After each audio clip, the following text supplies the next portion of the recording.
utile. Voilà. Il y a des gens qui doivent rentrer ou pas? Non, mais c'est vrai que le passeur de piano, ça me dérange. Qu'est-ce que ça veut dire? Alors voilà, donc les passeurs de piano, pour commencer, c'est une idée qui m'est venue depuis longtemps. C'est un des projets que j'avais en tête. Moi, il y a 44 ans que je suis dans le métier du piano. Donc j'ai jeté beaucoup de pianos dans les maisons dans lesquelles pour les maisons dans lesquelles je travaillais. Et on s'est rendu compte que ces pianos disparaissaient uniquement parce qu'on n'a pas les moyens dans nos ateliers de détruire les pianos. Ça coûte trop cher en main-d'œuvre. Donc ça me travaillait quand même ce projet de récupérer ces vieux pianos. Et puis aussi, plus on avance dans le temps, plus on se rend compte que des gens ont eu des pianos pour leurs enfants, les enfants sont partis, puis les pianos sont bons, mais ils ne servent pas dans la maison. Et ça devient un problème pour les gens parce qu'ils refont le salon, ils n'ont pas de place, etc. Donc ça, c'est les deuxièmes pianos qu'on récupère, qu'on remet à niveau nous, parce que c'est des pianos récents, et on les prête, enfin, on les met à disposition pendant un temps, ou dans des hôpitaux, on l'a fait à l'Union au service palliatif, des maisons de retraite, des enfants qui n'ont pas d'argent, et dans lequel il manque un petit peu de choses culturelles. Donc on met un piano, les enfants vont à l'école de musique ou pas, peu importe, et ces pianos servent à quelque chose. Ils deviennent la propriété des passeurs de piano, pas de nous, mais d'une association. Donc c'est plus la propriété des gens qui l'ont. Et donc les pianos anciens, comme on a vu là à l'entrée, c'est des pianos qui ne peuvent pas être restaurés parce que ça coûte beaucoup trop cher. Donc plutôt que de les jeter avec toute l'histoire qu'il y a derrière, c'est-à-dire l'histoire d'une maman, l'histoire d'une tante, l'histoire d'une grand-mère, on les récupère. Et pour l'instant, on va démonter les pièces, tout ce qui est dedans, l'ivoire, le laiton, le cuivre, etc. Et on va inviter des gens, des artisans ou des artistes, à avoir des idées pour faire autre chose avec. Alors il y a une partie, par exemple les cadres en fonte, etc., on va vendre ça au kilo, parce qu'il y en a beaucoup. Et sachant qu'en France, on a fabriqué à peu près, entre 1890 et 1960, on a fabriqué à peu près 800 000 pianos. On a les numéros, donc on sait qu'on a fabriqué 800 000 pianos. Sur ces 800 000 pianos, on estime qu'il y en a 200 000 qui ont disparu, mais il en reste 600 000. Et c'est des pianos qui sont anciens, et sur ces 600 000, il y en a 500 000 qui ne sont pas restaurables. Donc, toutes ces histoires qu'on nous raconte, j'ai dû me séparer de mon piano, etc., il y a 500 000 fois ça en France. Il s'avère qu'au mois d'août, le 13 août, une équipe de TF1 est venue à l'atelier et a fait un reportage qui a été diffusé le 16 août. Le 16 août à 13h. À 13h30, nous avions déjà 200 coups de téléphone et le lendemain, 300 coups de téléphone et 200 mails auxquels il fallait répondre. Donc ça veut dire que les gens... Alors c'est vrai qu'il y a 7 millions de gens qui ont entendu cette émission, et le problème c'est que TF1 vend ses émissions à d'autres chaînes, donc on n'arrête pas, etc. Et donc on n'est encore pas... Vous voyez, il y a un moment où il faut mettre les choses en place, il y a un moment où il faut qu'on parle de nous et on ne sait pas dans quel sens aller. Donc pour l'instant on a beaucoup parlé de nous, on est ravis pour ceux qui le font, on remercie ceux qui le font. Et maintenant il faut mettre des systèmes en place. Par exemple, aller chercher les pianos chez les gens. Alors nous on en fait une grosse partie, avec notre camion, avec nos petits muscles, etc., dans notre région. On demande un minimum aux gens de participation aux frais. Alors il y a des gens qui trouvent ça normal parce qu'ils se débarrassent d'une histoire, ils payent pour qu'on vienne chercher leur piano. Puis des gens qui ne sont pas contents parce que non seulement ils pensent nous faire un cadeau, ce qui n'est pas un cadeau, mais en plus on leur prend 50 € pour aller chercher un piano, ce qui n'est rien du tout, c'est ridicule. Alors c'est la seule association au niveau européen qui fait ça, parce qu'il y a d'autres associations qui récupèrent des instruments de musique, sauf les pianos et les harmoniums, parce que c'est trop lourd. Donc on est en train de négocier avec un transporteur national, qui est à Agen, qui fait toute la France, c'est lui qui nous distribue dans nos magasins les pianos, pour essayer d'avoir des prix relativement intéressants pour récupérer ces pianos. Dans un piano, il y a donc du bois, de l'ébène, de l'ivoire, des bois précieux comme les palissandres, les acajou, etc. Donc ça, il faut absolument arrêter de mettre ça à la benne, parce qu'un piano, ils partent, moi j'ai des confrères, ils en ont mis récemment 20 à la benne, parce qu'ils... Voilà. Donc ça, c'est plus possible. Il va falloir... Donc nous, on a fait le travail en amont, c'est-à-dire qu'on a déjà préparé les pianos, déjà prêté, mis à disposition des pianos, déjà récupéré, on nous prête un lieu dans lequel on a 60 pianos, et on en aura plus. Maintenant, il faut qu'on passe à l'étape suivante, c'est-à-dire former des gens en difficulté qui vont recycler les pianos. C'est-à-dire qu'on va inventer un métier de recycleur de pianos qui n'existe pas, et on va former des gens à ça, Et c'est des gens qu'il va falloir rémunérer d'une façon ou d'une autre. Donc il faut qu'on trouve de l'argent, en fait, déjà. Et la matière, on l'a, et il faut maintenant arriver à convaincre les politiques, les sociétés, enfin il y a des tas de privés qui sont prêts à intervenir pour qu'on puisse les solliciter pour ça. Mais avant, il faut qu'on ait montré qu'on a vraiment fait un travail. Donc avec ce qu'on a fait depuis plus d'1 an, on a déjà bien avancé avec cette chose-là. Et ce qu'il faut, c'est qu'on montre... Bonjour, entrez. Il faut qu'on montre maintenant que... bonjour, entrez. On a déjà fait nos preuves. C'est pas tout dire on a une idée, on attend de l'argent, puis on travaille. Mais on a fait l'inverse, on a travaillé avec notre argent, même si on n'a pas beaucoup, avec beaucoup de temps à nous, c'est-à-dire c'est que du temps en dehors des heures d'atelier, hein, c'est le dimanche, le lundi, le soir, etc. On travaille bénévolement, on est un tout petit groupe. D'ailleurs, on invite les gens qui voudraient rentrer dans l'association à venir parce que les gens me disent souvent je ne connais rien, mais on s'en fiche. Au contraire, chacun a son expérience de vie et a son expérience professionnelle. Et qu'on soit, entrez madame, qu'on soit dans ce monde-là ou pas, nous, ce qui nous intéresse, c'est l'expérience des autres. Parce que nous, c'est pas que le piano, c'est aussi la relation à l'autre, c'est former des gens, c'est un truc très à la mode, mais on n'a pas le choix, c'est recycler tout ce qui a été mis sur le marché pendant un siècle de consommation. Et du coup, ça nous fait nous poser des questions importantes. Et je vais parler des ivoires, par exemple. On récupère des plaquettes d'ivoire sur les pianos. On tuait des éléphants juste pour poser ses doigts sur des touches. Sur les touches, les plaquettes d'ivoire, voilà, sur les touches. Voilà. Et le problème, c'est qu'il y a des lois aujourd'hui qui nous interdisent de récupérer plus de 200 grammes par objet. Mais c'est normal. Oui, parce que... Moi, aujourd'hui, on a rencontré des gens, des députés, des gens à droite à gauche, et dit, on fait quoi? Parce que moi, personnellement, j'ai pas d'idée.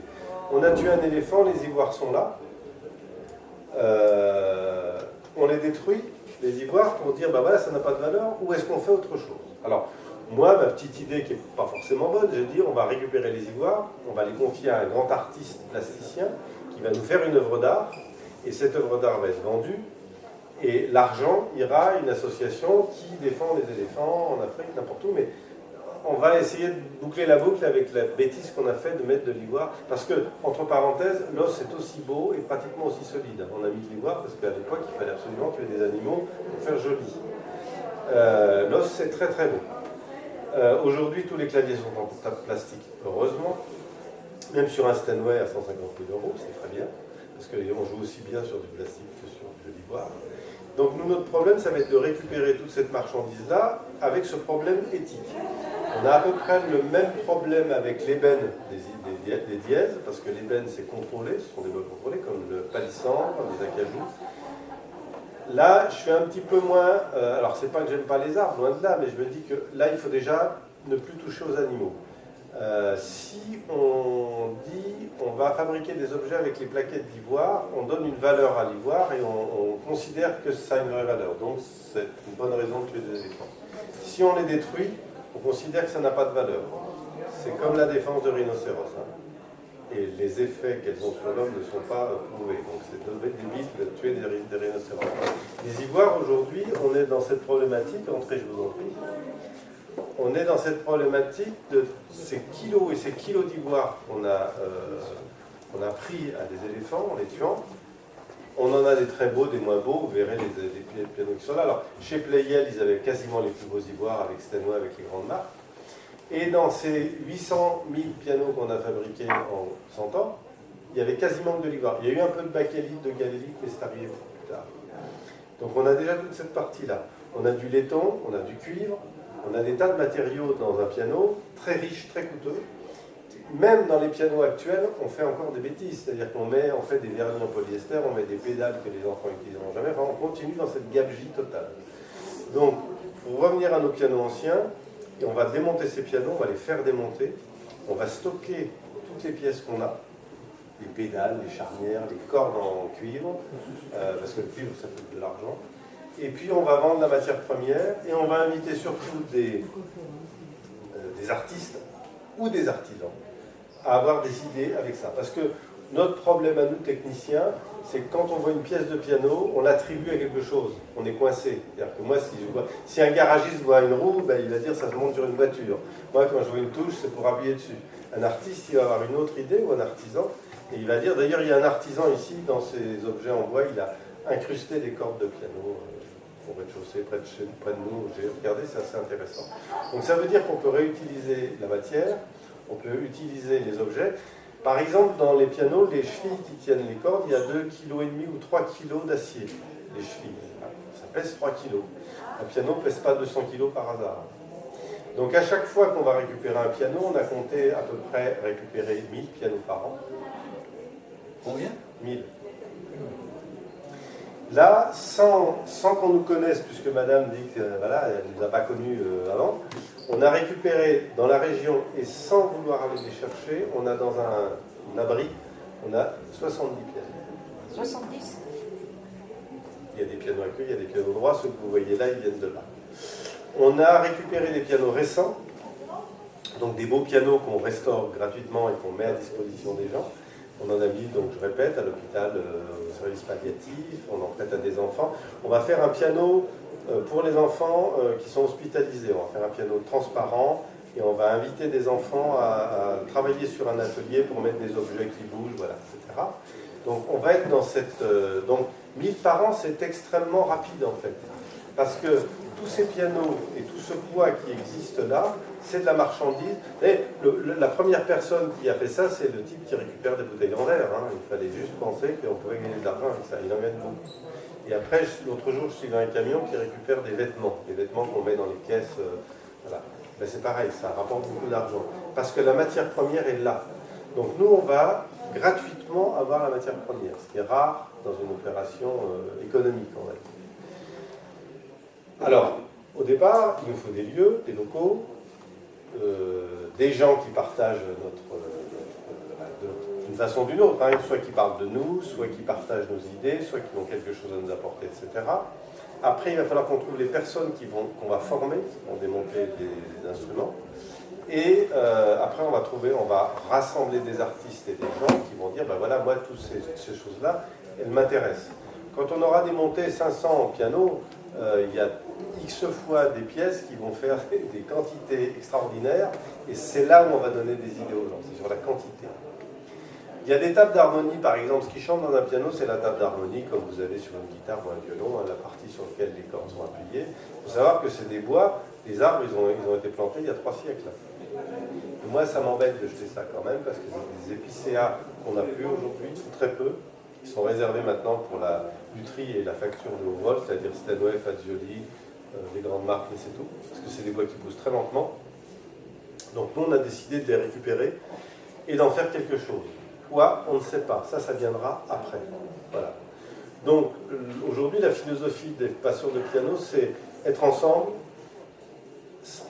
Qu'est-ce qu'on va faire, on ne sait pas encore. Alors je fais une parenthèse quand même, c'est notre président d'honneur, c'est Bruno Rigouteau. Pour ceux qui connaissent, c'est un des plus grands pianistes au monde aujourd'hui. Alors pourquoi Bruno Rigouteau? Parce que Bruno Rigouteau, qui est devenu un ami, c'est un pianiste qui, ses parents étaient réfugiés italiens. Son père était carreleur, il n'avait pas d'argent, parce que vous imaginez qu'à cette époque-là, c'était la grande pauvreté. Et par hasard, il est allé chez un voisin taper sur un piano quand il était petit. Et puis on lui a donné des cours de piano, puis le voisin a dit quand même, il faudra un prof, etc. etc. Et c'est grâce à ça qu'il est devenu grand pianiste. Donc lui, notre projet l'a vachement intéressé parce qu'il s'est senti concerné. Et notre marraine, c'est Julie Fuchs, pour ceux qui la connaissent, c'est une grande cantatrice qui est de la région d'ailleurs. Et elle est dans le même... voilà, c'est quelqu'un qui a connu les difficultés. Moi, l'idée m'est venue parce que quand j'étais petit, je n'avais pas de piano. Un jour, un curé a posé un piano dans la maison qui était tout cassé. J'ai mis des élastiques, des caoutchoucs, et ce que j'avais. C'est grâce à ça que j'ai appris à faire du piano. Je ne montrerai pas le piano parce qu'il a disparu, mais je ne montrerai pas ça à mes confrères parce que ce n'est pas du boulot. Mais c'est pour dire que j'ai des tas de jeunes, des tas d'enfants qui ont cette problématique-là. Ils veulent faire du piano, pas du clavier. Il y a beaucoup de gens qui sont fascinés par cet instrument. C'est incroyable. Nous, on regarde des gens quand ils rentrent, un piano, ça reste quelque chose de magique. Donc ces pianos existent, il faut qu'on fasse quelque chose, et on a un gros stock de pianos. Alors une parenthèse aussi, c'est que chez Yamaha, ils ont fabriqué plus de 5 millions de pianos. Qui? Yamaha. Ils font 700 pianos par jour. Combien? 700 pianos par Ils jour. font des casseroles à 700 par jour. Ils font 700 pianos par jour, alors ils sont plus faits au Japon. Hein. Et ces pianos, ils existent. Il faut savoir qu'un japonais qui fabrique un instrument de musique, il ne fait pas un instrument de musique pour qu'il dure dans le temps, parce qu'eux, ils n'ont pas cette philosophie-là. Hein.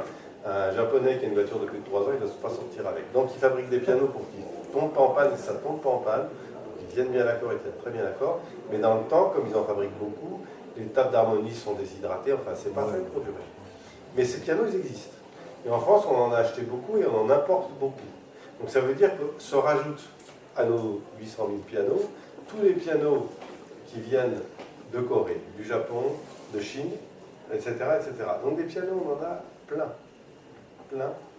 Et beaucoup qui servent à rien. Et beaucoup de gens qui n'ont pas de piano et qui aimeraient bien en avoir un. Donc c'est paradoxal tout ça. Alors c'est beaucoup lié aussi au problème de transport, des coûts du transport. Parce que ça, nous, dans notre métier, c'est un problème, c'est ce qui nous coûte le plus, en partie. Et donc c'est pour ça qu'on le fait nous-mêmes. Nos Steinway, on les transporte tout seuls. Et il faut trouver à régler ces problèmes-là, parce qu'on a des gens qui voudraient bien nous donner leur piano, mais ils habitent au 5e étage, je ne sais pas où. Il faut descendre à pied. Alors oui, mais quand il est monté, il a fallu une grue, machin, tout ça. Donc ça, c'est un peu plus difficile pour nous. Pour l'instant, on est assez lâche, on prend les pianos qui sont faciles à récupérer. Et voilà. Et puis on a un transporteur qui fera sans doute le reste. Donc aujourd'hui, les passeurs de piano, c'est devenu une grosse machine. On ne s'attendait pas à ce que ça aille aussi vite. On n'est pas beaucoup connu, et quelque part, ça nous arrange, mais il faudra qu'on soit plus connu. Il faudra surtout que les politiques se mettent un peu au boulot, c'est-à-dire qu'on trouve des solutions simples, on ne demande pas des millions. Je me suis rapproché de certaines personnes qui mènent des actions dans les affaires sociales, culturelles, etc., dont une personne qui a une grosse fondation, et qui évidemment a trouvé l'idée intelligente, intéressante, et qu'une fondation pourrait être intéressée. Pour l'instant, j'attends de l'argent, mais pas tout de suite de sa part. J'attends qu'elle nous crée un réseau de gens qui ont des grosses fondations, de façon à ce qu'on puisse gérer ça à travers plus tard une fondation. L'idée, c'est pas d'avoir de l'argent et pas savoir quoi en faire, ça ne sert à rien du tout. L'idée, c'est de trouver des locaux pour s'installer. Alors ça aussi, c'est un problème. Et puis après, de trouver des gens qui vont apprendre un métier. Et puis, alors la formation, c'est nous qui allons la faire, bien évidemment. Et puis, de rendre la chose nationale. Alors, on a un métier dans lequel nos confrères ne sont pas très très modernes. Ils ont tendance à se débarrasser de ce qui les gêne. Donc c'est vrai que la benne à ordures, pour eux, c'est bien plus simple que mon histoire. Et je pense que philosophiquement, quand les choses seront déclenchées, ils seront obligés d'y passer. Vous savez, c'est comme avant, on ne triait pas ses poubelles, ben maintenant on n'a pas les mêmes démarches aujourd'hui qu'il y a 10 ans. Donc je pense qu'il faut jouer aussi là-dessus. C'est pour ça qu'on a besoin aussi de ceux qui parlent de nous, parce que ça veut dire qu'ils enfoncent avec nous le clou. La presse, les télévisions, toutes les petites choses qui sont faites comme ça, c'est pas des petites choses. Ça prouve qu'on existe et ça prouve que c'est reconnu par les gens. Voilà. Donc il nous reste beaucoup de pianos à aller chercher. Il nous reste beaucoup de... Moi, des fois, je me réveille le matin, je me dis, t'es cinglé, dans quoi tu t'es embarqué, quoi. Et comment savez-vous qu'il y a des pianos à aller chercher là? Alors justement, devant vous, il y a une secrétaire épuisée qui reçoit les coups de téléphone, les mails, et les gens appellent, et ils trouvent qu'on ne va pas assez vite d'ailleurs. Les gens appellent pour se débarrasser alors. Voilà, en disant, voilà, j'ai le piano de ma grand-mère. Ah oui, mais combien de coups de fil? Mais je vous dis, après l'émission de TF1, ça a été 200 ou 300 coups de téléphone, et ça n'arrête pas. Là, je coupe mon téléphone maintenant. Et Kemali, qui est devant vous, reçoit tous ces appels et tous ces mails, et gère, trie, tempère, explique aux gens que ça ne peut pas être gratuit. Explique aux gens que non, Alors, dans 48 heures, c'est pas possible. Que faire en 8 heures, s'il vous plaît. Et ça vient de la France entière. Oui. Alors. Oui. Belgique Après aussi. la diffusion du reportage, oui, on a reçu des coups de fil de Belgique, du nord de la France, Mais de tant mieux, Monaco. Parce que le périmètre de tout ça, c'est pas évident non plus. Hein. Alors c'est compliqué parce que je vous dis, il faut des camions, il faut des gens Ah, qui notre descendent. piano, il est à 250 km. Oui, mais ça dépend où. Avance, C'est où dans ça les Alpes-Maritimes. Voilà. Alors nous, du coup, on connaît mieux notre géographie depuis quelques temps. Ah ouais, là. Oui, ça aide. Et oui, c'est sympa parce que les gens nous appellent et on aime bien passer du temps, un peu de temps avec eux, parce que les gens me disent, j'habite Vence, mais je ne sais pas où c'est Vence. Alors discrètement, je On va suis dire Google. Saint-Paul. Voilà, et puis je découvre qu'autour il y a tout ça, que c'est beau, qu'il y a une épicerie dans le village, parce que je regarde en détail, il y a des gens qui sont surpris. Et c'est sympathique pour nous aussi, parce que du coup, on a un lien avec les gens. Enfin, aussi, nous, ce qu'il faut qu'on crée, c'est des liens avec les gens. On ne se contente pas, il ne faut pas qu'on soit retiré de la circulation et qu'on fasse que retirer des pianos. En fait, c'est pas ça qui nous intéresse. On va profiter des pianos pour avoir une espèce d'attitude de rassemblement avec les gens. Voilà. Non, il faut laisser ouvert au contraire. Pardon, monsieur. Non, parce qu'on entend les gens dans le Tout ouvert. Bon, ça ne dérange pas le conférencier. C'est pas pour le. Non, mais ça dérange. Et donc, oui, notre champ d'action est très très vaste. Alors, vous refaites combien de pianos après avec tout ça? Alors, avec ceux qui sont foutus comme ceux que vous verrez à l'entrée, rien du tout, on les démonte définitivement. Et dans les pianos qui sont restaurables, alors donc, je fais une parenthèse, un piano nous a été offert à... Non, une personne m'appelle au magasin en disant, voilà, j'ai un Bechstein à vendre, vous voyez, Bechstein c'est un très bon piano, c'est un piano récent. Ma maman est décédée, on a un Bechstein à vendre dans la famille, à Marseille, on m'en propose tel argent, qu'est-ce que vous me proposez? Eh bien, j'ai dit, moi je vous propose de ne pas vous le payer. Et lui, vous êtes gonflé? Je dis, oui, je suis gonflé, je veux bien votre piano, mais je ne vous le paierai pas parce que c'est pas pour moi, parce que c'est pour les passeurs de piano. Moi, je lui explique tout ça. Donc avec Gauthier, mon collègue, on va chercher le piano dans une salle des ventes. Et c'est un très beau Bechstein. C'est un piano qui vaudrait 30-35 000 euros quand même. Et il me dit, entrez, et je vous en prie. Et les gens me disent, on a hérité de notre maman, alors on a des meubles, des machins, puis à l'âge qu'ils avaient, de toute façon, ils n'étaient pas en train de refaire leur vie. Vous nous soulagez parce que vous donnez une suite à ce que les années faire. On aurait pu le vendre une poignée de cerises, on se divisait ça en 5 garçons. Et alors? Mais là, vous êtes en train de nous dire que ce Bechstein, donc nous on a pris le Bechstein, on l'a remis à niveau, donc ça coûte cher, il faut acheter des feux, il faut travailler dessus des heures et des heures. Et celui-ci va être prêté à un élève qui sort d'un conservatoire national supérieur, et on a donné à un pianiste important, enfin ce pianiste est devenu parrain du piano, donc c'est lui qui va décider ce qu'on fait avec. Ah oui, c'est un tuteur, quoi. Voilà, donc il y a une vraie suite.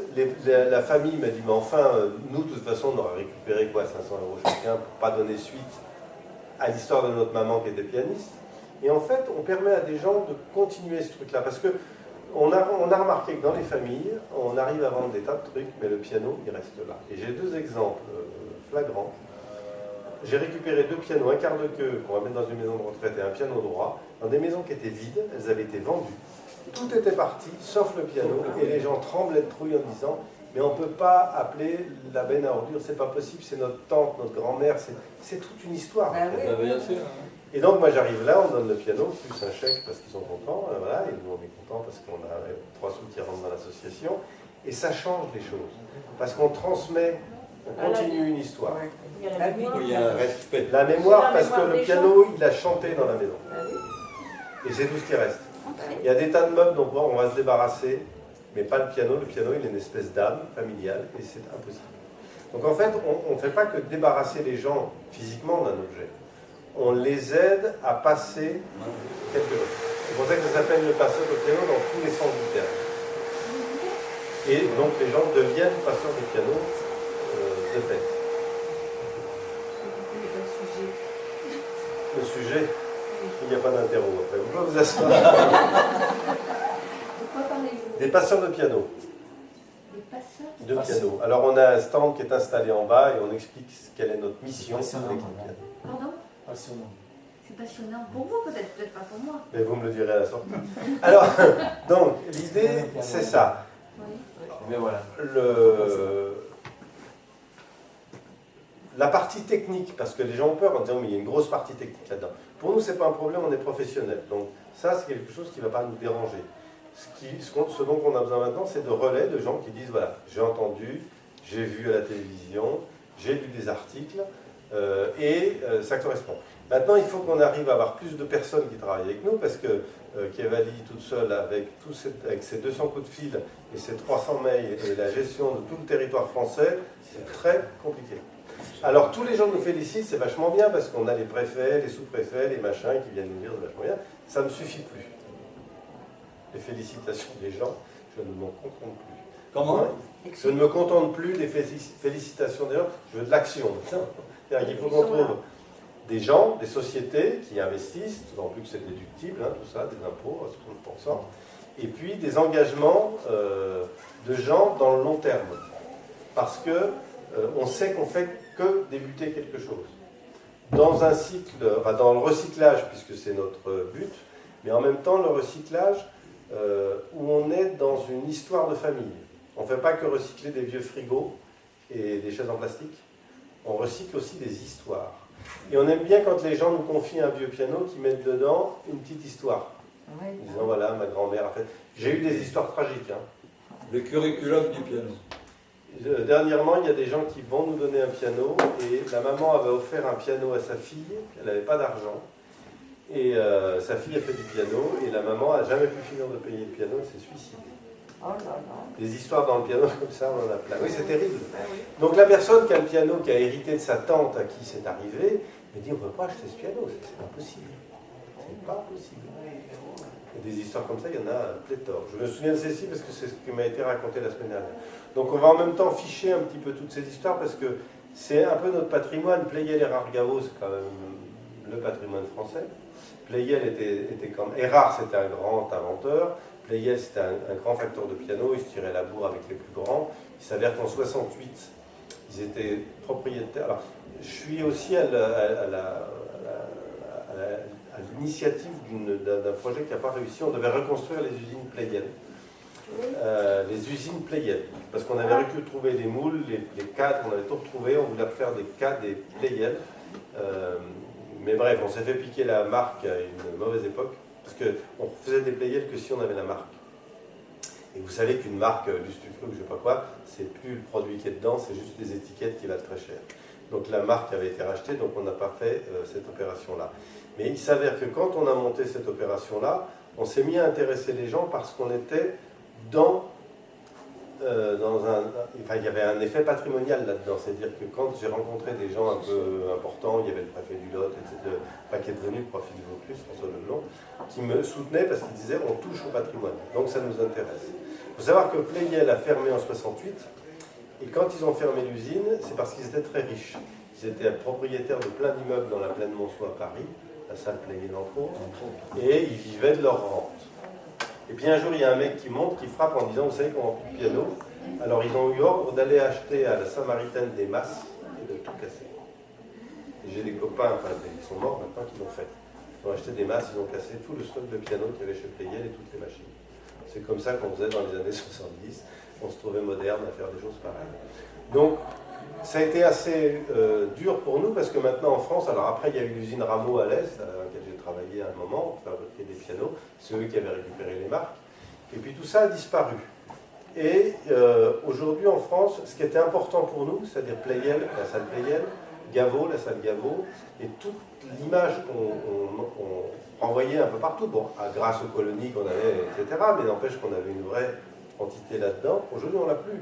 Et les Allemands fabriquent des pianos, les Japonais fabriquent des pianos, les Chinois fabriquent beaucoup de pianos, les Autrichiens un petit peu, les Français, c'est fini. Ah, c'est fini, il n'y a plus aucun. Rien, zéro. Ah, il n'y a plus rien, ça. Rien du tout. Oh là. Donc, comment on forme du personnel quand on n'a pas d'industrie? Et aujourd'hui, on va être en manque de techniciens. Nous, on va dire que dans notre profession, on a tous, enfin tous ceux qui dirigeons des entreprises, on a tous à peu près le même âge, c'est-à-dire la soixantaine. Donc, on est bientôt à la retraite, on ne la prendra pas. Mais ça veut dire qu'on a... non, parce qu'on n'a pas envie. Mais ça veut dire qu'on n'a rien à léguer, parce qu'avant, on laissait son entreprise, parce que les banquiers voulaient bien prêter de l'argent, maintenant c'est fini. Donc on a des jeunes qu'on forme, mais ils sont peu nombreux. Sur 10 apprentis qui vont à l'école du Mans, une école qui se veut européenne en plus, c'est prétentieux mais c'est comme ça, il y en a à peu près un qui poursuit. Donc il n'y a plus de techniciens. Et quand on travaille, moi j'ai des services concerts, donc je travaille pour des grands pianistes avec mes pianos, ils me disent, nous on ne sait pas du tout qui est-ce qui va te remplacer bientôt, parce qu'on est en panique, quoi. Parce que les jeunes ils ne sont pas assez nombreux, bon, Gauthier qui travaille avec moi travaille très bien, il commence à être connu, mais dans la France ça ne fait pas beaucoup, comparé à ce qu'il y avait avant. Il y a 70% des magasins de musique qui ont fermé ces dernières années, donc il va rester quoi, on ne sait pas. Donc former du personnel pour nous ça devient compliqué. Le démontage des pianos, ce sera une autre chose, mais en même temps, il faut qu'on mette des jeunes confrères dans l'action pour être, d'une part, des bons techniciens, et d'une part ceux qui vont donner une suite à cette histoire des pianos. Il faut savoir que la belle époque pour les pianos, c'est les années 80. C'est là où Yamaha a sorti ses pianos. Nous, on n'avait plus rien. Grâce à Yamaha, on a pu mettre des pianos dans les conservatoires. Voilà, ils avaient une idée intéressante de la chose. Je ne suis pas fanatique de cette marque-là, mais n'empêche qu'ils ont réveillé un petit peu tout le monde. Qu'est-ce qu'on va faire de ces instruments? Il y a de plus en plus de jeunes qui veulent faire du piano, contrairement à ce qu'on imagine. Et paradoxalement à ça, ils ne se vendent plus de piano. Ils ne se vendent plus de piano. C'est fini. On vend quasiment plus rien. Quand on vendait dans un magasin comme Avignon, 100 pianos par an, maintenant on en vend 20. Encore, des belles années. Donc, ça c'est une réalité. Donc nous, il faut qu'on trouve une parade à ça, parce que moi, ce qui m'intéresse, c'est d'avoir des jeunes qui fassent de la musique. Donc on récupère des pianos, on en met à disposition, ça c'est une première action. On montre que le piano, il a une vraie valeur, c'est-à-dire qu'on prend le vieux piano de la grand-mère qui ne marche plus. Moi, j'ai vu des tas de jeunes aller sur nos vieux pianos déglingués tout à l'heure et qui étaient assez émus par ce truc-là. Donc ils en ont envie. Donc il faut recréer une connexion avec ça. Des gens qui veulent faire de la musique ou qui veulent toucher à la culture, je ne sais pas, du théâtre, il y en a de plus en plus. Mais on ne nous donne pas les moyens de ça. Parce que c'est plus tellement la mode de défendre la culture. C'est entre nous. Donc voilà. Donc nous on a un rôle à jouer là-dedans. Il y en a qui le font dans d'autres instruments, qui prêtent des instruments, qui voilà. Nous dans le piano. Alors évidemment, nous on a vraiment, je répète, le problème du transport, de tout ce qui est logistique. Voilà, c'est notre vrai problème. Et puis de les empiler quelque part. Voilà, j'espère avoir bien expliqué. Très intéressant. Très inattendu, hein, parce que vraiment, je vous avoue franchement que ce que vous faites jusqu'à maintenant, Vous ne saviez pas? je l'ignorais, mais alors, totalement. Alors, c'est ce qui m'inquiète, c'est que vous êtes nombreux à l'ignorer, et donc quand tout le monde le saura, comment je vais faire? Que déjà c'est quand même incroyable. Hein. Oui, 7 millions de personnes l'ont appris le 16 août, et je vais vous dire, j'ai eu des répercussions. Mais c'est bien, on est ravis, hein. Tout est dans la diffusion, si c'est pas diffusé. Mais les personnes, les raconteurs de Les piano, salles de concert, bien sûr. ils ont quand même une certainement. formation. Mais par exemple, Ils la sont rentrée pas- d'Enterron, est-ce que ces gens-là qui vivent du piano... Non, alors ils ne vivent pas du piano. La Roque d'Enterron, si on n'est pas filmé, là je vais vous en parler, si on n'est pas enregistré, la Roque d'Enterron c'est un fief dans lequel, c'est très bien, il y a des concerts, mais ça s'adresse... les musiciens, ils vont surtout pour avoir leur affiche. Ils signent des contrats au niveau mondial. La profession n'est pas du tout intéressée par la Roque d'Enterron, parce que d'abord ils ont leur piano, qui sont en général pas bons. Les facteurs de piano ne tiennent pas à y être, parce que personne ne gagne de l'argent là-dessus. Enfin, si, il y en a une qui gagne des sous, mais voilà. C'est un peu des envahisseurs, et surtout, ils ont tellement sacralisé le truc, la Roque d'Enterron, les gens avec des beaux pianos arrivés, donc ça donne pas envie aux gens de le faire. Et on s'est rendu compte de ça il n'y a pas longtemps, j'en discutais avec un importateur important, puisque c'est en lait à Paris, importateur Steinway, et je lui dis, mais imaginez la Roque d'Enterron, les gens voient ces gros machins arriver, il n'y a personne qui a envie de s'en acheter un, c'est pas possible, même moins cher que ça. Donc c'est devenu une espèce de cathédrale, truc religieux, où on doit se rendre pour écouter les cigales et un peu le piano. Et les pianistes qui vont jouer là-bas nous disent, nous on y va parce que voilà, la Roque d'Enterron c'est un rendez-vous important pour nous et c'est très bien pour ça. Mais c'est absolument pas fait pour le public. C'est pas fait Pour le public. Je comprends pas ce que vous voulez dire. C'est pas- Parce que je suis un fanat de la Roque d'Enterron. Eh ben, c'est très bien. J'y vais tous les ans. Mais bravo, continuez. Mais alors, je comprends pas ce que vous dites. Mais parce que acoustiquement, c'est pas le piano qui est mis en avant, parce que le piano on l'entend si on est devant, on entend beaucoup les cigales, on entend des grands. Mais si j'ai entendu récemment des rediffusions sur France Musique, j'ai coupé ma radio, et puis c'est pas les meilleurs instruments qui sont Non, là-bas. mais les cigales, vous les entendez peut-être à 5h de l'après-midi. J'ai entendu Rémi Genier, qui est un ami, retransmis, on n'a rien entendu du tout, je l'ai appelé, il me dit, il fallait pas qu'il passe ça, parce que c'est la Roque d'Enterron, voilà. Donc c'est bien, parce que ça vous permet à vous de découvrir des pianistes, mais pour ce qui est du piano, c'est absolument pas le truc qu'il nous faut à nous. Ah oui. Alors, il y a des Steinway exclusivement, moi j'en ai, je peux vous Ouais. des trucs, mais si vous voulez découvrir un Fagioli, si vous voulez découvrir un piano, c'est pas là-bas. Donc, le monde du piano, le monde des pianistes est là-bas, oui, je vous entends quand vous dites ça. Et le monde du piano, pas du tout. Et moi, ne pas faire le lien entre un musicien et son instrument, ça me peine un peu. Quand je travaillais pour Égalière, il y avait notre ami Vatelot qui était là, il y avait des musiciens qui venaient avec leurs grands Stradivarius, etc. Ça avait un sens. Le piano, c'est pas un outil qu'on met d'abord que ça joue dehors. Bon, déjà, c'est tout à fait discutable. Il y a des pianistes qui refusent d'aller à l'opéra parce que ça joue dehors. Oui, mais attendez, enfin, je sais pas moi qui vais vous apprendre comment c'est fait. Vous avez vu sur la scène, il y a des. Je ne connais rien, il y a des panneaux partout, à droite et à gauche. Vous ne me convaincrez pas. Mais moi, vous ne me convaincrez pas non plus. Très bien, mais par contre, continue d'y aller, c'est important qu'il y ait du public parce que c'est le grand festival dans le sens où il y a beaucoup de monde et qu'il y a beaucoup de concerts. Mais il y a une acoustique, je sais pas. Mais non, justement, ça ne Mais j'entends démocratise le pas piano du tout. rare. C'est là le problème, Le c'est qu'on Vendée ne Globe. démocratise pas parce que c'est toujours. Enfin, c'est très bien pour les gens qui y vont, je suis ravi C'est pour des vous. Hein. paillettes. Mais il y a des gens qui ne vont pas à la rue d'Enterron parce qu'ils pensent que c'est même pas fait pour eux. Moi, j'ai appris l'autre jour. Vous ne savez pas à quel point vous avez de la chance d'avoir les codes pour rentrer dans une salle de concert. L'autre jour, j'ai une jeune amie maintenant qui est une pianiste d'Avignon, mais qui joue à Lyon. Donc elle joue du piano, elle a donné des concerts. Mais elle me dit, Bruno, l'autre jour, il y a une amie à moi qui m'a demandé où on achetait les vêtements pour aller à l'opéra. Mais oui, vous pouvez rire, mais parce que nous, on sait rentrer au musée, on sait rentrer à l'opéra, il y a des gens, ils n'y vont pas parce qu'ils pensent qu'il y a des codes d'entrée. Ah bon? Vraiment. Mais c'est stupéfiant, hein, je suis d'accord. Donc aujourd'hui, l'Opéra d'Avignon invite les jeunes à rentrer à l'opéra, etc. Mais c'est pas aussi simple que ça. C'est pas aussi simple que ça. Et il y a des gens qui pensent que la route d'Enterron, c'est pas fait pour eux. Vraiment, hein. Non, mais j'en connais des centaines. J'en connais des centaines. C'est pas fou.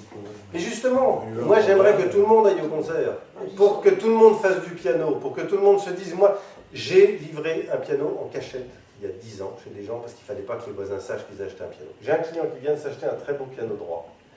Et il s'est engueulé avec toute sa famille parce que les gens ont dit, tu n'as pas le droit de t'acheter un piano droit. Il s'est acheté un Grottin-Steinweg à crédit, ça vaut 14 000 €, il en rêvait, il apprend le piano. Et son meilleur ami qu'il a invité à manger pour déjeuner, il ne l'a plus jamais revu. Parce que si s'était acheté une Mercedes, ça aurait été génial. Mais un piano, il trahissait la famille. Mais non, mais monsieur, il faut savoir qu'on en est encore là, on est en plein 19e. Hein. C'est grave. C'est pour ça que mon truc, c'est de dire, il faut démocratiser ça. Je comprends ce que vous dites, ça me surprend. Mais je vous promets que c'est du vécu, ça. Non, mais je vous crois, hein, je C'est du pense vécu. ce que vous dites. Et il n'osait pas m'en parler de son truc, il me dit, mais ma famille, elle ne veut plus me parler, je me suis acheté un piano. Ouais, ça, il est cadre, il est informaticien, mais il vient d'un milieu beaucoup plus simple. Et la famille a dit, tu nous as trompés, tu t'as acheté un piano. C'est hallucinant. Et ici, c'est pas dans la Creuse, hein, l'histoire. C'est là que ça s'est passé. Donc ça veut dire qu'il y a encore du boulot à faire. Donc entre la personne qui a un vieux piano qu'elle a hérité de sa tante, machin, tout ça, et qu'elle ne peut pas acheter, et la personne qui devra aller au concert, moi, des gens me disent comment on va à l'opéra, on me pose la question. On m'a demandé, il y a un peu plus longtemps que ça, comment on achetait un disque. Je vous promets, monsieur. Oui, c'est vrai, ça. C'est triste. Bah oui. C'est effroyablement triste. C'est à la fois triste et... Mais c'est terrible. Les gens ont envie de s'acheter un disque et ils n'osent pas être dans un magasin. D'autres Oui, ne mais rentreront pas dans une librairie. déjà, les magasins de disques, il n'y a plus personne Il y en a pour plus. vous renseigner sur la Si, il y en a un musique. très bien à Avignon. Et Oui, parfait. Je vous le dis. Oui, non, mais- mais c'est vrai ou pas? Non, Vous mais il n'y en a connaissez plus beaucoup. Oui, c'est Vous êtes bien opéra d'accord? Non, non, mais parce Il y en a qu'ils se plus sont beaucoup. fait démonter par les FNAC et machin. Bah, il va qui marche comme ça. hein. Mais voilà, donc imaginez un instrument de musique, ça représente en France un bien bourgeois, hein, le piano. On était pharmacien ou je sais pas quoi, on s'achetait un piano. Donc il y avait des niveaux de qualité de piano, on en a deux là. Il y a le petit instrument pour le clerc de notaire et puis il y a le playel pour la famille bourgeoise. On a les deux séries. Mais c'était vraiment fait pour ça. Donc tout ça, on le travaille. Alors, pas en Allemagne, pas dans les pays, pas les Pays-Bas, tout ça, non, ils savent, la musique, ça elle leur appartient. Mais en France, c'est resté vachement ancré, ce truc-là. C'est vraiment une... Moi, j'ai des gens qui n'osent pas rentrer dans mon magasin. Et un jour, comme ça, j'ai une dame qui se fait pousser par une autre. Et elle rentre, elle me dit, je voudrais le prix des banquettes. Et on discute, puis je lui dis, oh non, vous ne voulez pas le prix des banquettes, vous voulez le prix des pianos. Elle me dit, oui, mais je n'ose pas vous le demander. C'est de notre faute. Et donc, à la sortie, elle m'achète un piano quand même. Et c'est une enseignante. Je veux dire, c'est une prof, c'est pas quelqu'un. Mais rentrer dans un magasin de piano, c'était la panique pour elle. Elle ne savait pas comment faire. Non, Non, mais je vous crois. Quoi, moi, c'est la juste chance. sur Vous, vous avez eu la chance d'avoir des parents qui vous ont appris ces codes d'accès à la culture. Et il y a des gens, ils rentreront jamais dans un musée parce qu'ils ont peur. Dans Dans un la magasin. faute, hein. Bon, on va pas commencer parce que Non, on démarre là-dessus. non, mais c'est pas ça le problème. Ça veut dire que ça existe. conférence, hein. Et que moi, je vois des gamins qui rentrent, qui poussent la porte, qui font gling gling, et je leur dis, tu t'arrêtes, tu rentres, tu t'assieds, tu fais ce que tu veux dessus. Ah, monsieur, on peut, oui, on peut. Et c'est des gamins qui n'auraient jamais touché un piano de leur vie. Je vois, il y a des gens qui hésitent, mais allez-y, touchez, les pianos, ils ne vont pas vous mordre, c'est pas interdit. Les gens, ils vont au salon de l'automobile, ils rentrent dans les bagnoles, hein. Ça les gêne pas. Non, ça, D'ailleurs, ils les changent tous les 3 jours tellement elles sont pourries. Je ne savais pas ça, c'est infernal. Mais le piano, on n'ose pas y toucher. Il y a une espèce de truc sacré autour de cet instrument. Et nous, quand on arrive à la chaîne, au bout de ça, et qu'il faut les démonter, vous imaginez? Qu'est-ce que vous pensez de la vulgarisation, du piano dans les gares, du piano aussi? Moi, je trouve que c'est très bien. Moi, je ne peux pas les supporter parce que je suis de métier, mais je trouve que c'est très intelligent. Parce que du coup, les gens, ils s'asseyent. Non, mais parce que c'est le bruit. Oui, mais bon. Mais c'est super. Non, mais je réponds très franchement. Oui, C'est vachement bien. mais oui. Parce que les gens viennent, il y a des gamins qui attendent, il y a un mec qui joue bien, ils vont chanter une chanson, puis des fois il y a des grands artistes qui passent, qui jouent le jeu. C'est sympa. Peu importe. Moi, je c'est trouve ça beaucoup donne de envie. C'est bruyant. Moi, je dis que ça donne envie. Moi, je regrette de ne pas avoir été capable de m'installer dans... Vous savez que tant qu'on n'est pas mort, il y a encore de l'espoir. Hein. ah, ça, c'est la bonne philosophie. Et c'est vrai, j'ai vendu ma cliente, la moins jeune, à 95 ans. Elle m'a- Ah, fiche. Bien sûr, elle m'a dit je suis pas morte. Elle était déjà pleine. Et elle joue encore? Non, elle commence, je vous promets, c'est pas une invention, elle habite du côté de Mossane là-bas. Elle a acheté un piano modeste, elle a dit j'ai toujours rêvé d'avoir un piano, pourquoi je n'aurais pas envie de mourir? Parce qu'après, c'est pas sûr qu'au paradis il y en ait. C'est vrai, hein, on ne nous l'a pas garanti ça. Mais sur Terre, il y en a. Et il y en a qui commencent. Et ce matin même, j'étais au magasin, alors c'est une dame qui va s'acheter un clavier numérique parce qu'elle n'ose pas s'acheter un piano. Mais elle dit, mais pourquoi je ne commencerai pas? Ben oui, pourquoi? C'est quoi la réponse? Et en fait, beaucoup de gens veulent faire de la musique, de la peinture, de je sais pas quoi, moi. Ouais. Mais comment alors, la mort de l'industrie du piano en France, dont vous... Mais parce que personne, ça n'intéressait personne. Donc il n'y avait plus de débouchés. Ils ne vendaient plus. Ben, les autres vendaient, mais eux, ils ne s'étaient pas posé la question de savoir comment se situer sur un marché, surtout dans les salles de concert. On a Steinway s'est imposé. Steinway est quand même le leader. Hein, Steinway. Bah oui, c'était des grands, c'est des grands facteurs de Steinway. piano. D'ailleurs, après la guerre, l'usine a été mandardée. On leur a offert la reconstruction de l'usine. Et elle est dans l'état. Voilà, c'est pas une usine clinquante. Hein, marquée sur du parquet. Enfin, c'est extraordinaire. Et en France, on n'a pas voulu ça, parce que peut-être qu'on était trop gâtés en France. On a Versailles, on a des cathédrales, on a des machins. On est gavé de biens. On se rend pas compte, on a un pays, mais c'est Non, fou. c'est pas Comment vrai. est-ce qu'il y a ailleurs? On a des produits magiques, on a Oui, mais on ne des sait pas grands faire quand même. couturiers, on a des châteaux à visiter, on est classé de choses. Et je pense que quand une chose disparaît, ça ne semble pas manquer à notre patrimoine. Donc là, on est en train de se rendre compte qu'avec ces belles choses qu'on fabriquait, parce que le Pleyel qui est en bas, en pâtissant, machin, il fallait être vachement balèze, bonjour, il fallait être très doué. Vous savez, quand on rentrait chez Erard, là, dans la fabrique de piano, il fallait d'abord être ébéniste. On est d'abord? Il fallait d'abord être ébéniste avant d'être facteur de piano.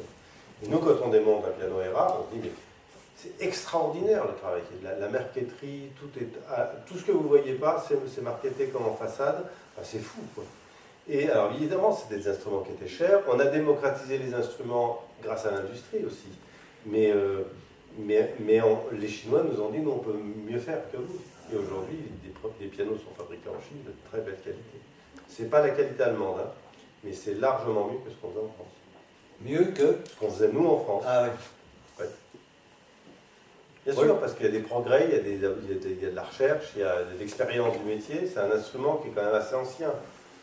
Donc on a un peu de recul par rapport à ça. C'est un Et Italien qui l'a fait. vous qui connaissez bien la région dans ce domaine, est-ce qu'il y a toujours le marchand de piano à Avignon, rue... Il n'y a Non, plus il que y a moi. plus. Il n'y a plus que moi. Pardon? Il n'y a plus que moi. Et vous êtes où alors? vous? Rue Carretterie. Ah oui. Non, c'est vrai, il n'y a plus que ma boutique, et puis pour longtemps. Donc Rue voilà, il y Carretterie. aura plus. Bientôt, il n'y a plus de magasin de piano à Avignon. Mais dans toutes les villes de France, ça va être comme ça. Hein, ça va être, vous prendrez un train. Moi, quand j'ai un truc un peu important à vendre à un client, on prend le TGV, on monte à Paris. Hein. Eh oui. Donc, par contre, les pianos sont là, et bien là, puisqu'il y en a plein les baraques, un décès, un machin, on va récupérer des pianos. Et nous, en tant que passeurs de pianos, on s'est rendu compte qu'il y a plus de pianos qu'on imaginait à récupérer. Ah oui, ça vous l'avez dit. C'est fou, non? Ah oui, dis donc. Vous devez connaître qui lui alors. Coirin. Ben, c'est un copain, quoi. C'est un très grand Un gars, facteur d'orgue. C'est un gars extraordinaire. Mais comment se fait-il? Parce que depuis les années 80, il y a quand même dans toutes les villes, moindre localité, des écoles de musique. Avec, Vous avez raison, et c'est avec quand même des formations automatiques pour le piano. vous avez raison, et c'est ça notre problème. C'est la question qu'on se pose tous. Et il y a de plus en plus de listes d'attente en piano, puisque c'est l'instrument le plus demandé. Et il y a de moins en moins de pianos qui se vendent. Alors, on récupère tous les pianos qui ont été vendus depuis les années 70, les Yamaha, les Kawai, tous ces pianos-là, qui sont très bien, qui sont vendus sur le bon coin, et les gens achètent de l'occasion, ce que je peux comprendre. Parce que vous avez un gamin qui débute le piano, vous ne sortez pas 5 000 ou 10 000 euros. Mais c'est bien. Les gens louaient des instruments, maintenant, la location, ils les louent beaucoup moins parce qu'ils louent des tas de choses, téléphones, des bazars. On a tous des ardoises tous les mois de choses, on ne sait pas où c'est passé, mais voilà. On a tous des abonnements, plus ou moins utiles, donc on n'en rajoute pas. Et puis après, il y a eu le phénomène des claviers numériques. Alors les claviers numériques, alors c'est en chute libre, ça c'est fini, ça y est, mais n'empêche qu'il y a eu beaucoup de gens qui ont, et c'est tout à fait intelligent de leur part, ont commencé à mettre un clavier numérique à leurs enfants qui débutaient, parce qu'ils ont dépensé 300 euros, 400 euros, 500 euros, ce qui est beaucoup d'argent, mais nous, par rapport à nos 5000 euros, on a l'impression que ce n'est pas beaucoup, et grâce à ça, les enfants ont débuté. Et puis, soit ils ont arrêté comme beaucoup parce que le professeur leur convenait pas, soit ils font autre chose avec la musique.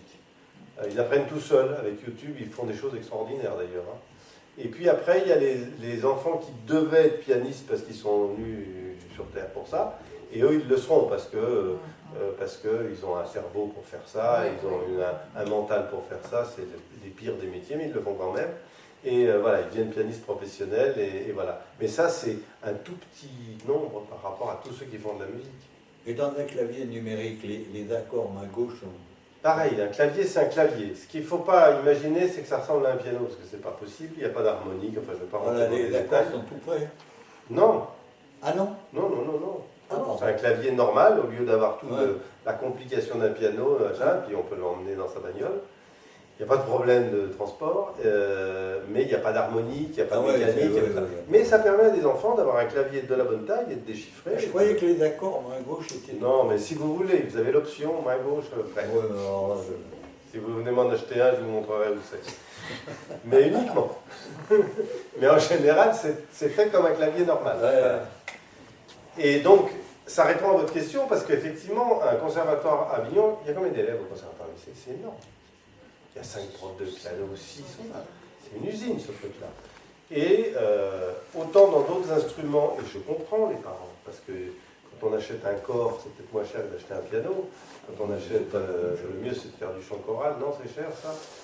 Mais le piano, c'est même pas l'instrument le plus cher. L'accordéon à basse chromatique pour rentrer au conservatoire, rien que pour voir, c'est 10 000 euros. Un accordéon? Ah ben oui, à basse chromatique, oui. Pas à basse composée, comme vous dites, c'est où la main gauche est libre. C'est des instruments qui valent très cher. Si vous avez le malheur d'avoir une fille ou un garçon qui fait de l'harpe, oulala, vous en avez en stock? C'est une horreur. Du violon, bon, un archet de violon, ça peut coûter 300 000 euros. Un archet. Voilà. Donc le piano, au départ, c'est cher, c'est encombrant, c'est lourd, mais c'est pas forcément l'instrument le plus cher. Mais tout le monde a envie de faire du piano. Et tous les musiciens devraient faire du piano. De toute façon, c'est l'instrument de base. Les chanteurs font tous du piano. Je lui dis, il faut que c'est là des pianos. Heureusement. Donc ces pianos-là, ils rentrent, ils sortent, et puis il y a un moment où aujourd'hui, alors c'est pas une phase qui va durer longtemps, mais je crois que les gens ont été... Alors nous, on a analysé dans notre profession les choses un peu différemment. Où est passé cet argent-là dans les foyers? Alors il y a une époque où il a fallu investir dans les ordinateurs. Puis après, il a fallu investir dans les trucs portables, les ordinateurs portables. Ça coûte des sous, ça. Et puis après, il a fallu mettre des téléphones. Et puis comme tout le monde en veut, ben même le petit de 12 ans, il a son téléphone. Et un téléphone, ça coûte de l'argent à l'achat, ça coûte de l'argent à l'abonnement, et puis les dépassements quand il y en a. Donc c'est des plus qui viennent dans un budget familial. Et du coup, les gens n'ont plus cette marge de manœuvre. Parce qu'avant, dans les années 70, on faisait des contrats CTLM en pagaille. Bon, il y avait l'inflation, vous êtes la génération qui avait connu ça, donc les gens ils achetaient à crédit un piano, puis quand ils avaient fini de le payer, de toute façon le piano valait le double de ce qu'ils avaient payé, donc ils n'avaient pas perdu d'argent. Donc ça avait relancé l'achat du piano. Parce que dans une famille Parce qu'un piano, c'est un réel investissement, puisque ça dure 100 et 120 ans. Mais quand on est devant ce fait accompli, comment on fait quoi? Comment on fait pour acheter un piano? On n'a pas du cash. C'est trop cher. Bah ouais.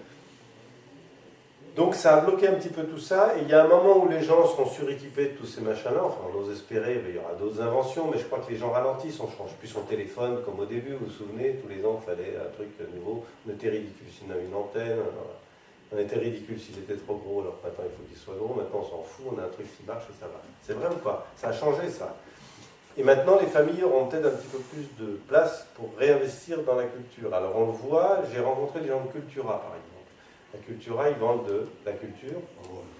Non, mais ce qui est très intéressant à savoir, moi j'ai été invité par eux sur un projet par rapport aux passeurs de piano. Ils ont une fondation qui est extraordinaire. Il y a des gens remarquables dans la fondation Cultura. Et il y a des gens qui rentrent à Cultura parce qu'ils n'osent pas rentrer chez moi. Donc ils font le tour, ils regardent des bouquins, ils se mettent à en acheter. Après, il y a des guitares. Et puis il y a des jeunes qui disent ouais mais il y a des guitares mais je voudrais un prof. Alors ils ont monté un petit studio, ils ont pris un prof du quartier et il y a des gamins qui prennent des cours de guitare. Et bien nous on n'a pas su le faire, eux ils le font. Ils sont moins bêtes que nous. Et moralité, il y a des enfants qui font de la musique. Et voilà, ils vendent des instruments pas chers, ce qui est très bien. Moi quand j'étais gamin, mon problème c'était de prix des instruments, d'acheter une guitare et je ne dis pas ce que j'ai fait mais j'y suis arrivé. Hein. Mais c'était, voilà, on a tous rêvé de s'acheter un instrument de musique, c'était difficile. Et Cultura amène les choses un petit peu différemment. Et c'est vrai qu'il y a des livres, pour ceux qui ont fréquenté ce lieu, que moi j'ai critiqué bêtement, et bien il y a des livres, il y a de quoi faire de la peinture.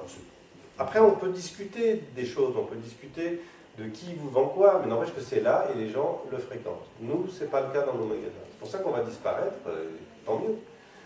Et tant pis pour nous, c'est comme ça. Mais la question que vous posez est intéressante parce que moi, nous, c'est notre obsession. Les parents font la queue pour inscrire leurs enfants à la musique et on ne vend pas d'instruments. Vous trouvez l'erreur? Il y a des gamins qui travaillent d'instruments sans instrument. Je ne sais pas comment ils font, mais... Oh là. Bravo. Hein. Qu'est-ce que vous pensez d'associations comme la Musique Révolution C'est quoi? à Pernes? Alors je ne la connais pas cette association. De toute façon, tout ce qui se passe à Pernes, c'est bien. Alors je ne veux pas vous dire de mal, alors j'y suis. Mais... Vous devez connaître, puisqu'ils ont dans les records, au niveau Guinness, ils ont réussi à faire le groupe le plus grand, le plus important au monde. Ah bon? Le groupe de quoi? Rock. Ah bon? Sur De le quoi? stade. Ah bah c'est vachement bien ça. Et donc, Non, ils apprennent aux gens à faire grand groupe de rock. à prendre les instruments sans connaître le solfège. Alors ça, c'est un grand débat, et moi ça m'intéresse parce qu'avant la musique, il y avait une transmission orale. Après, il y a eu la musique, heureusement, écrite. Alors moi, je chiffre une patate, donc je suis mal placé, mais n'empêche qu'heureusement qu'on a la musique écrite. Il y a un pays comme ça d'Amérique du Sud qui a fait dans un endroit très pauvre un orchestre avec des enfants. Vous vous souvenez? Comment c'est dans quel pays? Je me souviens pas, mais je Les me enfants C'est pas le Brésil. Au Brésil. Sortez du Le quartier. Brésil, je pense. Ils ont fait un orchestre. Au Brésil. C'est le Brésil, il me semble. Les Moi, gamins, c'était des gamins de la rue. Ouais, de là, absolument. Et ils sont mis à jouer. Alors, c'est pour ça que, moi, quand j'étais dans le Lot, j'ai monté 2 écoles de musique associatives, de 170 élèves, avec de l'argent public, machin, tout ça, puis un peu les parents qui payaient. Et pour convaincre les maires de mettre des sous, j'avais trouvé un discours qui est vrai, mais qui n'a jamais pu être publié officiellement. C'est qu'il y avait une étude qui avait été faite par le ministère de la Culture qui prouvait qu'entre les musiciens, les danseurs et les sportifs, c'est chez les musiciens qu'il y avait le moins de délinquants. Ah, bah Alors, oui. eh bien oui. Mais ça se comprend. Oui, ça c'est tout à fait. Et quand il fallait que j'arrive à convaincre des maires La à musique, mettre ça des s'appelle sous la là-dedans, puis je leur ai discipline, sorti ça, ils ne sont pas allés vérifier en plus, ils ont voté tout de suite pour la création d'écoles de musique, qui existent encore. C'est 2 écoles, il y a 180 élèves, je crois maintenant.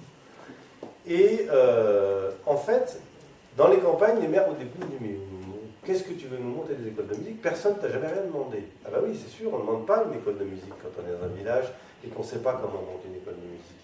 Quand il y a un crétin qui arrive et qui dit on va monter une école de musique, et ben les gens, j'avais plein de parents qui disaient quand est-ce qu'elle ouvre? Parce qu'ils n'avaient pas pensé. Alors, entre autres, le village de Montcuq, pour ceux qui connaissent, voilà, parce que tout le monde connaît ce village à cause de son nom, Montcuq, tout cet endroit-là, c'est des villages pittoresques, mais avec il n'y a pas de culture.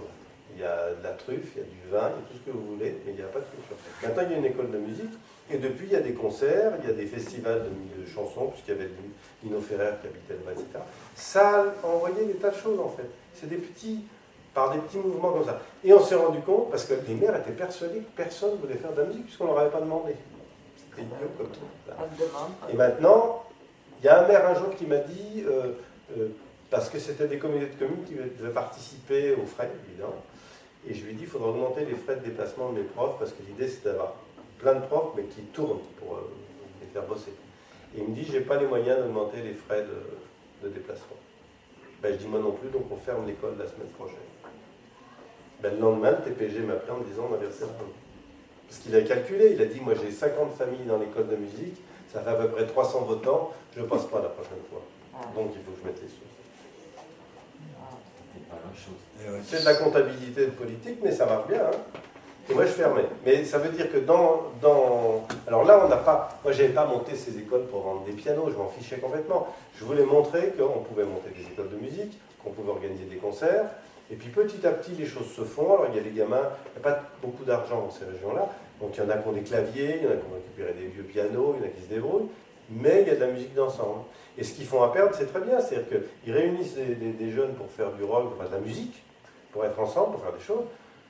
Je crois que c'est le plus beau cadeau qu'on puisse faire à des enfants. Puis à une population surtout. Hein. Allez voir de ce côté parce qu'il y a des choses hyper intéressantes.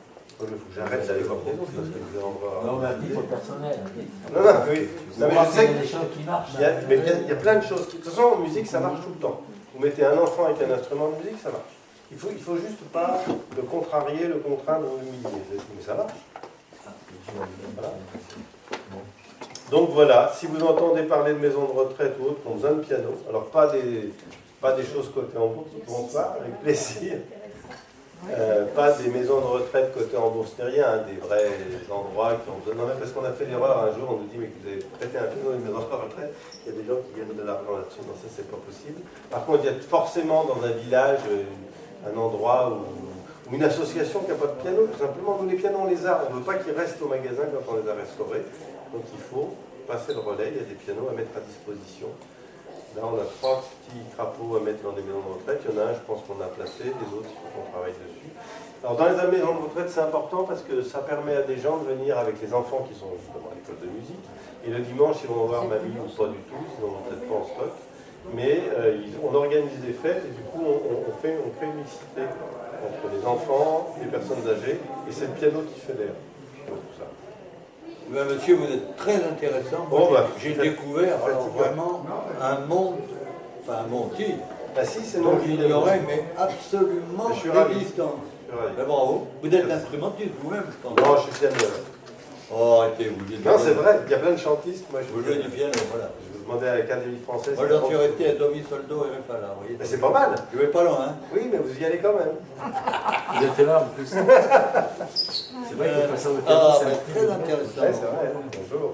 Bonjour, monsieur, vous arrivez. C'est fini. Oh zut. Et la prochaine, c'est comment? Mais monsieur va tout vous raconter. C'est une conférence sur les pièces de piano. Ah, c'était ça. Ouais. Et on pourra vous en parler à notre stand si vous voulez les renseigner. Allez au stand parce qu'ils vont vous en parler. pas Non, mais ça Et, fait et je peux vous dire que c'est intéressant. hein. D'accord. Bah, merci beaucoup. Et en plus, tout le monde donnait 500 €, donc c'était bien. Ah, Voilà. ouais. Bah, alors là, vous avez Ça gagné veut la ton journée. électronique. Merci.